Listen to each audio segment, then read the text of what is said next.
Et depuis ce fameux 11 septembre 2001, le visage du terrorisme semble donc avoir changé. Bonjour Claude Moniquet, Bonjour. vous êtes expert en contre-terrorisme. À l'époque, c'était Al-Qaïda qui était donc l'ennemi à abattre. Aujourd'hui, c'est l'État islamique, un ennemi plus facile peut-être à localiser, mais qui semble aussi s'être professionnalisé.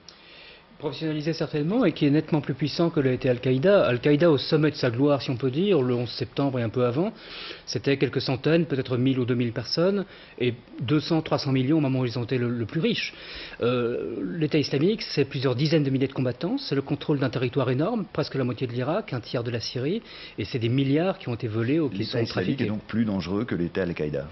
L'État islamique est plus dangereux. L'État islamique aussi vise très clairement à combler le vide laissé par Al-Qaïda depuis 10 ans. Il est nettement plus dangereux aujourd'hui que On peut l'État dire que Al-Qaïda. l'État islamique et ce qui se passe aujourd'hui en Irak, ça s'est construit sur les ruines justement du 11 septembre et sur les conséquences de ce qui s'est passé après le 11 septembre. Je pense que c'est une conséquence logique. Il y avait des malaises dans le monde arabo-musulman, manque de démocratie, manque de liberté, etc., qui expliquent tout ce qui s'est passé depuis 10 ans et même plus.